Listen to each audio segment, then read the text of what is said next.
Welcome to my channel English with Sushant sir. আজকের ক্লাসটা মূলত বিগিনার্সদের জন্য, তবে যারা মডারেট বা অ্যাডভান্স লেভেলের ক্যান্ডিডেট আছে, যারা আমার কাছে অনলাইন বা অফলাইনে পড়ে বা যারা আমার সাবস্ক্রাইবার আছে, তারাও কিন্তু ক্লাসটা দেখবে।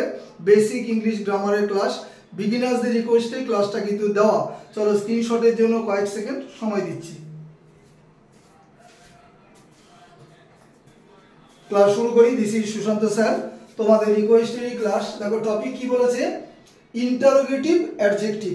তো অ্যাডজেক্টিভের বেশ কিছু ধরন বা রকম আছে, তার মধ্যে ইম্পর্টেন্ট পার্ট হচ্ছে ইন্টারোগেটিভ অ্যাডজেক্টিভ, মানে প্রশ্নসূচক বিশেষণ। ঠিক আছে, একদম বাংলায় বোঝাচ্ছি, এবং আজকের যে কনসেপ্টটাও কিন্তু আমি বাংলায় লিখে দিয়েছি। দেখো, হুজ বাংলা মানে যাহার, তাহার বা কাহার বা কার, যাই বলো।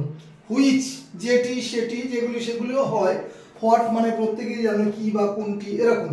প্রধানত এই তিনটি অ্যাডজেক্টিভ কোনো নাউনের পূর্বে বসে প্রশ্নবোধক বা প্রশ্নসূচক বাক্য তৈরি করে বলে এদের ইন্টারোগেটিভ অ্যাডজেক্টিভ বলে।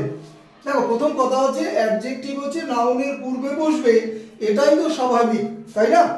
কারণ নাউন বা প্রোনাউনের দোষ, গুণ, সংখ্যা, পরিমাণ ইত্যাদি প্রকাশ করে যে শব্দটি, তাকে বলে অ্যাডজেক্টিভ। এবার যেহেতু এটা প্রশ্নসূচক বাক্য তৈরি করছে, সেহেতু এটাকে বলে ইন্টারোগেটিভ অ্যাডজেক্টিভ। দেখো এক্সাম্পল, দেখো, হুজ পেন ইজ দিস, এই কলমটি কার? কার এই কলমটি? পেন এখানে কি? অবশ্যই নাউন। পেনের আগে কি বসেছে? হুজ। তাহলে এটা পেন সম্বন্ধে কে বলছে? হুজ। এই যে, এবং এটা প্রশ্নসূচক বাক্য তৈরি করছে, এই কারণে এটাকে বলবো interrogative adjective. Example 2, which watch do you want, কোন ঘড়িটি তুমি চাও?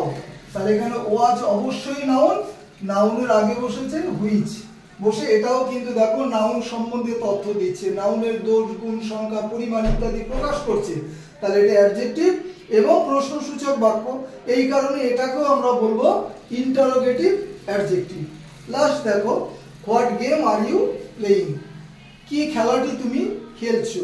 কি খেলা খেলছো? ক্রিকেট না ফুটবল ইত্যাদি। তাহলে এখানে গেমটা অবশ্যই নাউন, গেমের আগে কে বসেছে? হোয়াট। তাহলে নাউনের আগে বসেছে, এই জন্য এটা অ্যাডজেক্টিভ এবং প্রশ্নসূচক বাক্য তৈরি করছে, এই কারণে নাম ইন্টারোগেটিভ অ্যাডজেক্টিভ। এই হলো বেসিক ইংলিশ গ্রামারের খুব ছোট ক্লাস।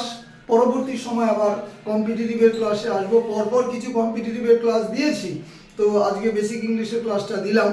প্রত্যেকের কাছে সাবস্ক্রাইব আশা করি। ক্লাস শেষ করছি। Have a good night.